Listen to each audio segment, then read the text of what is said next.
Rest নিয়ে তাড়াতাড়ি ready হয়ে গেছি। এবার আমরা একটু শপিংয়ে বেরোবো, মার্কেটে ঘুরবো।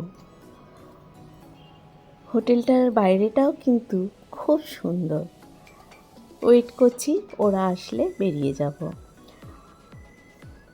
আমরা এখান থেকে মার্কেটে যাব, তাই নিজেদের গাড়ি আর নিলাম না, ক্যাব করে নিয়েছিলাম, কারণ পার্কিংয়ের বেশ প্রবলেম হতে পারে। আমরা প্রথমে গিয়েছিলাম হজরতগঞ্জ মার্কেটটাতে এসেই দিল্লির কনট প্লেসের মতন মনে হচ্ছিল। এখানে আমার বন্ধু বলে দিয়েছিল আদা বলে একটা শপ আছে, সেখান থেকেই শাড়ি বা চুড়িদার এগুলো কিনতে। তো আমরা পেয়ে গেছি শপটা, ঢুকে গিয়েছি ওখানে।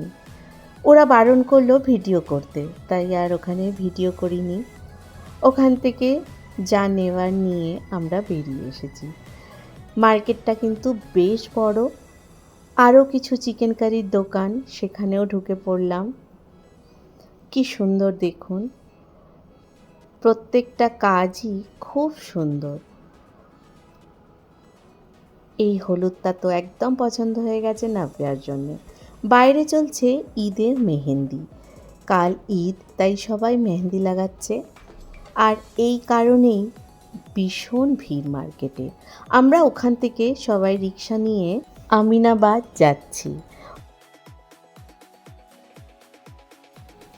একটা অনেক পুরনো শপ আছে যেখানে অথেন্টিক টুন্ডাই কাবাব পাওয়া যায়।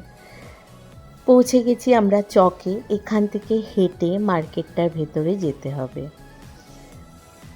ঈদ বলে পুরো মার্কেটটা খুব সুন্দর করে সাজানো, চারপাশে লাইট, আর প্রচুর লোকেরা বেরিয়েছে শপিং করবার জন্যে ঈদে। আমরাও ভিড় ঠেলে ঠেলে ভেতরে যাচ্ছি। দুপাশে প্রচুর দোকান, অনেক জিনিস দেখতে পাচ্ছি, কিন্তু ভিড় প্রচণ্ড।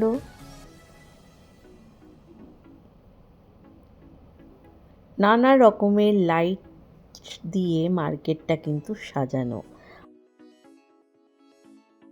ইফতারেরও সুগন্ধ নাকে আসছে। দেখুন কি সুন্দর নানা রকমের লাইট সাজানো। মার্কেটটাতে প্রচুর ভিড়।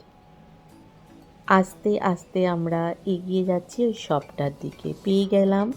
ভেতরে ঢুকেই দেখলাম প্রচুর ফিল্ম স্টারদের ফটো ওখানে লাগানো রয়েছে, আমির খান, শাহরুখ খান, সলমান খান। আমরাও একটা টেবিল নিয়ে সবাই বসে পড়েছি। খাবারে নিয়েছিলাম ওখানকার অথেন্টিক বিরিয়ানি, চিকেন, বটি চিকেন, পরাঠা, টুন্ডাই কাবাব। কিভাবে বানাচ্ছে দেখুন টুন্ডাই কাবাবগুলো। প্রকাশের কুলফিও ছাড়লাম না, এটাও ওখানকার খুব পুরনো ফেমাস দোকান। সবাই আমরা ওখানে কুলফিও খেয়ে নিলাম। খুব টেস্ট, না খেলে কিন্তু এর টেস্ট ভাষায় প্রকাশ করা যাবে না। চলো এবার হোটেল ফিরি। শপিং, খাওয়া দাওয়া সবই হয়ে গেল। আজকের দিনটা খুব ভালো কাটলো। টাটা।